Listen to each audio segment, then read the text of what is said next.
பாடா, உனக்கு எதுவும் ஆகலல்ல? எனக்கு அது போதும். எனக்கு இந்த பணம் தீபக்குக்கு எங்க இருந்து எப்படி வந்துச்சுன்னெல்லாம் கவலையே இல்ல. வாழ்க்கையில அவன் இப்பதான் உருப்படியா ஒரு நல்ல விஷயம் பண்ணிருக்கான். அதை நினைச்சு நான் சந்தோஷப்படுறேன் என்று சிரித்துக் கொண்டே சொன்னார். தீபக்கும் அவரை பார்த்து சிரித்தான். ஆனால் அதை கேட்ட கீதா கோபத்துடன், என்ன நல்ல விஷயம் பண்ணிட்டான்? இந்த பணத்தை கடனா தானே வாங்கிட்டு வந்திருக்கான். நாளைக்கு எப்படியும் இது நம்ம தலையில தானே வந்து விழும் என்று சொன்னார். அம்மா போதும், இப்ப பிரச்சனை சால்வ் ஆயிடுச்சுல, வாங்க கிளம்பலாம். எதுவா இருந்தாலும் வீட்டுக்கு போய் பேசிக்கலாம். இங்க எல்லாரும் நம்மளையே பார்த்துட்டு இருக்காங்க என்று சொன்ன ஷர்மிளா அவர்களை அழைத்து கொண்டு அந்த இடத்திலிருந்து வெளியே சென்றாள். வீட்டிற்கு சென்றதும் கீதா தீபக்கை ரெஸ்ட் எடுக்க விடவில்லை. ஏதாவது ஒரு வழியில் அவனை அவமானப்படுத்துவதற்காகவே காத்து கொண்டிருந்தார்.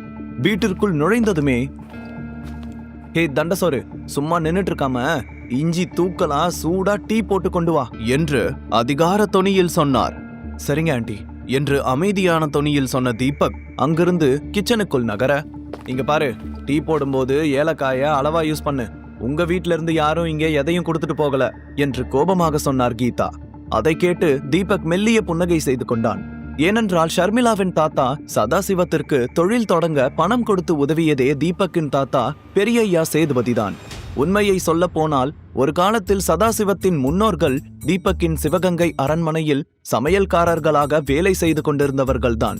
அவன் சிரிப்பை பார்த்து கீதா எரிச்சலுடன், என்ன சிரிக்கிற? இந்த தடவை டீ மட்டும் நல்லா இல்லாம இருந்துச்சு. அந்த டீ உன்னோட மூஞ்சில தான் இருக்கும் என்று கோபமாக சொன்னார்.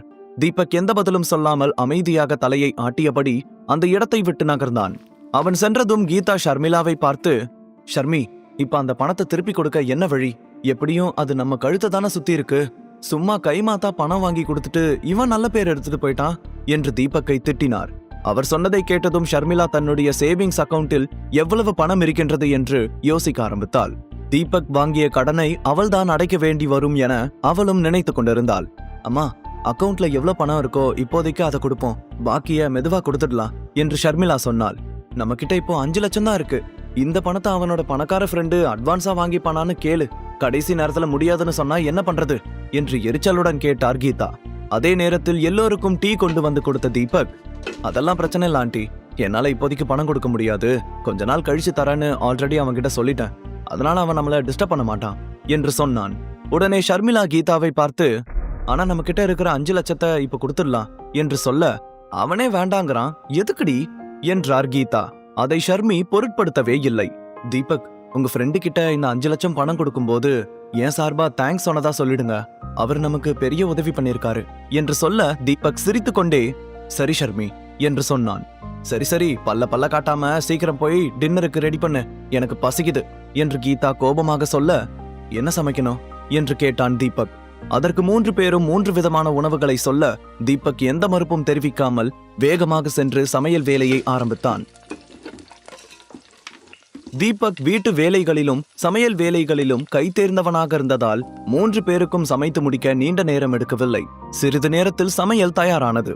எல்லோரும் சாப்பிட்டு முடித்துவிட்டு அவரவர் ரூமுக்கு சென்றார்கள். ஆனால் தீபக் மட்டும் கிச்சனை கிளீன் செய்து பாத்திரங்களை எல்லாம் கழுவி வைத்துக் கொண்டிருந்தான். அப்போது ஷர்மியின் முகம் அவனுக்கு ஞாபகம் வந்தது. இன்று முதல் முறையாக அதில் ஒரு மரியாதை கலந்த பார்வை இருந்தது. அதை நினைத்து ரசித்தவன் வேலையில் மூழ்கி போனான். நேரம் 11 மணியை தாண்டி கொண்டிருந்தது. அந்த நேரத்தில் திடீரென்று அவனுக்கு ஒரு கால் வர தீபக் போனை எடுத்து அட்டன் செய்து காதில் வைத்தான். சார், நான் ஆதவன் பேசுறேன்.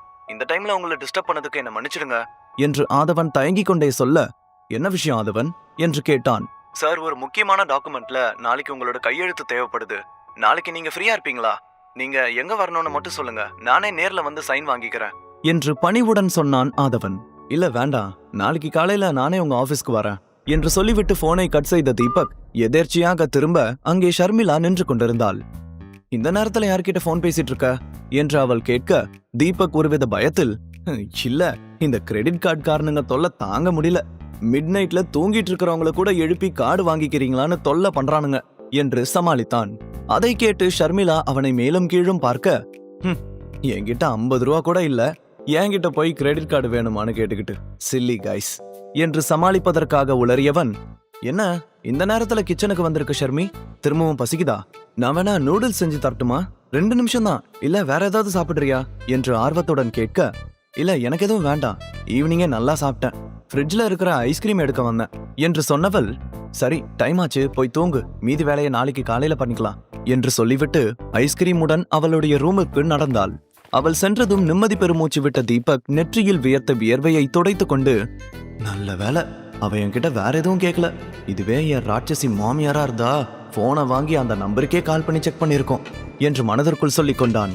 அதன் பிறகு மீதி வேலையையும் முடித்துவிட்டுதான் தூங்க சென்றான். அடுத்த நாள் காலையில் சீக்கிரமே சமையல் வேலைகளை எல்லாம் முடித்துவிட்டு மார்க்கெட்டுக்கு செல்வதாக ஷர்மிளாவிடம் சொல்லிவிட்டு நேராக SV குரூப்ஸ் ஆபீஸுக்கு சென்றான். அதே சமயத்தில் சிவகங்கையில் காலபைரவர் கோவிலுக்கு தீபக்கின் தாத்தா பெரியவர் ராஜா ரகுநாத சேதுபதி வருகை தந்தார். அங்கே இருந்த சித்தர் 3 தலைமுறைகளாக பாதுகாப்பாக வைத்துக் கொண்டிருந்த விலைமதிப்பற்ற தெய்வீக கற்களை சேதுபதியிடம் கொடுத்தார். சேதுபதி ஆச்சரியத்துடன் அதை வாங்கிக் கொண்டு, சாமி, இவ்வளவு வருஷம் கழிச்சு இந்த தெய்வீக கற்களை இப்ப என்கிட்ட கொடுக்க வேண்டிய அவசியம் என்ன என்று கேட்டார். சித்தர் மெல்லிய புன்னகையுடன், நேத்து உங்களுக்கு ஏதாவது ஒரு நல்ல செய்தி வந்திருக்குமே என்று கேட்க சேதுபதி ஆமாம் என்று தலையை ஆட்டியபடி, 4 வருஷம் கழிச்சு என்னோட பேரன் திரும்ப வரதா சொல்லியிருக்கான், அது மட்டும் இல்லாம அவனோட கல்யாணத்துக்கும் சம்மதம் சொல்லிட்டான் என்று சொன்னார். சரியாக டங் என கோயிலின் மணி ஒலித்தது. உடனே சித்தர் சிரித்தபடி, அருள் வாக்கும் அப்படிதான் சொல்லுது, அரசன் திரும்ப வரப்போறான், அரண்மனை செழிக்க போகுது, இந்த சிவகங்கை மண்ணுல நிறைய அதிசயங்கள் நிகழப் போகுது, இத்தனை வருஷமா பிச்சைக்காரனா இருந்தவன் இனிமே இந்த உலகத்துக்கே படி அளக்க போறான், உங்க வம்சத்துக்கே பெருமை கிடைக்க போகுது என்று மெய்சிலிர்க்க சொன்னார். அதை கேட்டதும் சேதுபதிக்கு சந்தோஷத்தில் பேச்சே வரவில்லை. கண்களில் கண்ணீர் பெருக்கெடுத்து ஓடியது.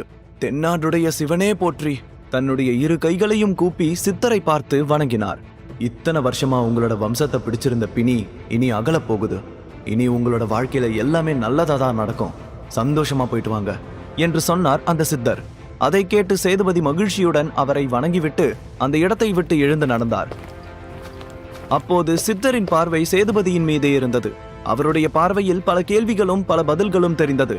சிவகங்கை சீமை சமஸ்தானத்தில் அடுத்து நடக்கப் போகிற ஆட்டத்தை எல்லாம் பார்க்க ஆர்வத்துடன் காத்து கொண்டிருந்தார் சித்தர். தெய்வீக கற்கள் அதற்கு உரியவனிடமே சேரப்போவதை எண்ணி மகிழ்ந்து சிவனை கும்பிட்டார். இன்னொரு புறம் தீபக் ஆபீஸுக்கு சென்று கொண்டிருக்க போகும் வழியிலேயே ஆதவனிடமிருந்து அவனுக்கு கால் வந்தது. குட் மார்னிங் சார், நான் எல்லா சீனியர் எக்ஸிகியூட்டிவ்ஸையும் மீட்டிங்க்கு வர வச்சிட்டேன், எல்லாரும் உங்களை பார்க்க ரொம்ப ஆர்வமா இருக்காங்க, நீங்க எப்ப வருவீங்க என்று கேட்டான். அதை கேட்டதும் தீபக் கோபத்துடன், மிஸ்டர் ஆதவன், என்கிட்ட டிஸ்கஸ் பண்ணாம ஏன் முடிவெடுக்கிறீங்க? என்னோட உண்மையான அடையாளம் யாருக்கும் தெரியக்கூடாதுன்னு சிதம்பரம் அங்கிள் தான் கிளியரா அன்னைக்கு சொன்னாரு, முதல்ல இந்த மீட்டிங்கை கேன்சல் பண்ணுங்க என்று கட்டளையிட்டான். அந்த வார்த்தையில் பயந்து போன ஆதவன், சாரி சார், உடனே மீட்டிங்கை கேன்சல் பண்றேன், உங்களை பத்தி இனி யாருக்கும் எதுவும் தெரியாது, I will keep this as highly confidential, நீங்க கவலைப்பட வேண்டாம் சார் என்று சொன்னான். சரி, நான் கிட்ட வந்துட்டேன், நீங்க என்னோட கேபின்ல வெயிட் பண்ணுங்க, எனக்கு ரொம்ப நேரம் டைம் இல்ல, சைன் பண்ணிட்டு சீக்கிரம் கிளம்பணும் என்று சொல்லிவிட்டு போனை கட் செய்தான் தீபக். அதன் பிறகு அடுத்த 5வது நிமிடத்தில் SV குரூப்ஸ் பில்டிங்க்கு வந்து சேர்ந்தான். ஆட்டோவை விட்டு இறங்கி உள்ளே போகும் சமயத்தில் அவனுடைய கண்கள் அங்கே நின்றிருந்த ஒரு காரின் மீது அதிலிருந்து இறங்கிய 2 பேரின் மீது விழுந்தது. விலை உயர்ந்த ஆடைகளை அணிந்து பார்க்கவே ரிச்சாகவும் பந்தாவாக அவர்கள் நின்று கொண்டிருந்தார்கள். அவர்களை தீபக் முன்பே அறிந்திருந்தான். அதனால் முகத்தை திருப்பிக் கொண்டு நடக்க அந்த பெண் அவனை பார்த்து, ஹேய் பிரதர்-இன்-லா, என்ன இந்த பக்கம்? இந்த இடத்துக்குள்ள உன்ன மாதிரியான ஆளுக்கெல்லாம் இடம் இல்லையே, வழி தவறி வந்துட்டியா மேன் என்று சொல்லிக்கொண்டே நக்கலாக சிரித்தாள். அவள் வேறு யாரும் இல்லை, ஷர்மிளாவின் சித்தப்பா பெண் கார்த்திகா. சிஸ்டர் முறை. கார்த்திகாவிற்கு சிறுவயதிலிருந்தே ஷர்மிளாவை பிடிக்கவில்லை. அதற்கு பல காரணங்கள் இருந்தது. அழகு, அறிவு, பர்சனாலிட்டி என எல்லாவற்றிலும் ஷர்மி கார்த்திகாவை விட ஒரு படி மேலே இருந்தாள். ஆனால் ஷர்மிளா தீபக்கை போன்ற ஒரு எதற்கும் உதவாத ஒருவனை கல்யாணம் செய்ததிலிருந்து கார்த்திகாவின் மனதிற்குள் சொல்ல முடியாத சந்தோஷம் குதித்து கொண்டிருந்தது. சந்தர்ப்பம் கிடைக்கும் போதெல்லாம் தீபக்கை காரணமாக வைத்தே ஷர்மிளாவை அவமானப்படுத்துவதை வழக்கமாக வைத்திருந்தாள். ஆனா இன்னைக்கு சீனே வேற. சிட்டியிலேயே பெரிய பணக்காரனான கேசவனின் ஒரே மகனான சித்தார்த்தை கார்த்திகா காதலித்து திருமணம் செய்து கொள்ளவிருந்தாள். அவளின் பாட்டி காயத்ரி தேவிதான் இந்த திருமணத்தை முன்னின்று நடத்தி வைக்கிறாள். சித்தார்த்தை போன்ற ஒரு பெரிய பணக்காரன் தனக்கு கணவனாக கிடைக்கப் போகின்றான் என்று தெரிந்ததும் அவளுடைய சந்தோஷத்துக்கு அளவே இல்லாமல் இருந்தது. அவள் சொன்னதை பார்த்து தீபக் எந்த பதிலும் சொல்லாமல் அமைதியாக இருந்தான்.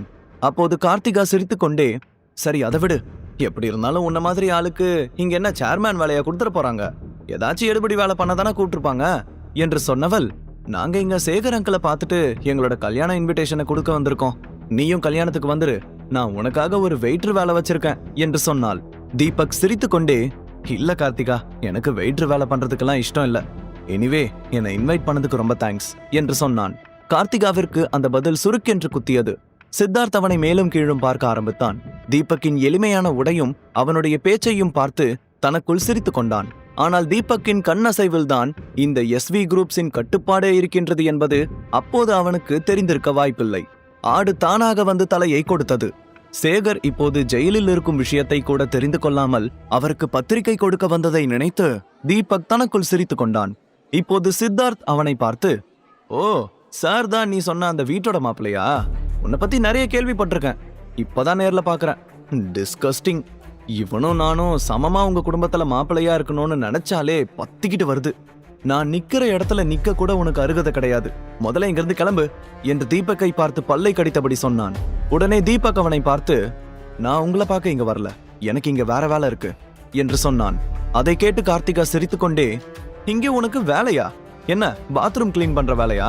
அதுக்கு கூட நீ லாய்க்கில்லையே என்று சொல்லி அவமானப்படுத்தினாள்.